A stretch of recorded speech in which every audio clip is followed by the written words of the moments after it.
ఓం నమ శివాయ. Welcome to Narayana Shastri astrology channel.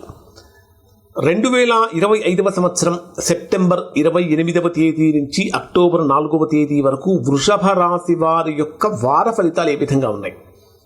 వృషభ రాశి వారికి ఈ వారం కనుక పరిశీలించినట్లయితే మిశ్రమమైనటువంటి ఫలితాలే కనిపిస్తున్నాయి. కారణం ఏమిటంటే వృషభ రాశి వారికి చంద్రుడి యొక్క సంచారం మీ జన్మరాశికి 6వ స్థానం నుంచి ప్రారంభమవుతున్నటువంటి కారణం చేత చేసేటటువంటి పనులలో కొద్దిగా ఒడిదుడుకులు కనిపిస్తున్నాయి. ప్రధానంగా తీసుకుంటే 28వ తేదీ ఉదయం నుంచి 28వ తేదీ రాత్రి వరకు ఉండేటటువంటి సమయంలో ఇక్కడ 7వ స్థానంలో చంద్రుడు నీచంలో సంచరించేటప్పుడు వివాహపరమైనటువంటి విషయాలలో కానీ కుటుంబ సంబంధమైనటువంటి విషయాలలో కానీ చాలా కొన్ని మనస్పర్ధలు కలిగించేటటువంటి అవకాశం జాతకం ప్రకారం ఇక్కడ ఈ రాశి వారికి కనిపిస్తూ ఉన్నది.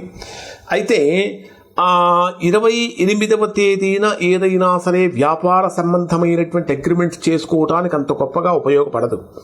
29వ తేదీ ఉదయం నుంచి 1వ తేదీ మధ్యాహ్నం 2:22 వరకు ఉండేటటువంటి సమయంలో అష్టమ స్థాన చంద్రదోషం యొక్క ప్రభావం కారణం చేత ఈ రాశి వారికి విశేష ఎంతో బాగా కష్టపడితేనే కానీ తగినంత గుర్తింపు లభించినటువంటి పరిస్థితి ఇక్కడ ఈ రాశి వారికి. ఎంతో బాగా కష్టపడితేనే కానీ గుర్తింపు లభించదు.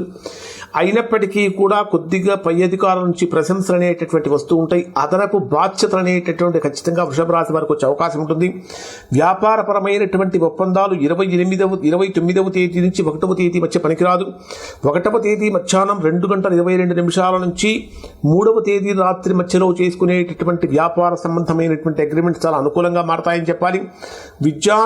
విద్యార్థులకైతే ఈ వారం పర్వాలేదు, అనుకూలంగా ఉంటుంది. కానీ కుటుంబపరమైనటువంటి బలం తగ్గటానికి కుటుంబంలో మిస్కమ్యూనికేషన్ లేకుండా చూసుకోవాలి. అయితే పెద్దవాళ్ళ యొక్క ఆశీర్వాదాలు చక్కగా లభిస్తూ ఉంటాయని చెప్పాలి. ఆరోగ్యపరంగా కనుక తీసుకుంటే వీరికి 1వ తేదీ మధ్యాహ్నం నుంచి 3వ తేదీ రాత్రి వరకు ఉండేటటువంటి సమయం ఆరోగ్యపరమైనటువంటి విషయాలలో కొంచెం జాగ్రత్తలు పాటించండి. ఇక మిగిలినటువంటి అన్ని రోజులు కూడా ఈ రాశి వారికి అనుకూలంగానే ఉంది అని చెప్పాలి. ఇవి వృషభ రాశి వారికి సంబంధించిన ఫలితాలు. శుభం.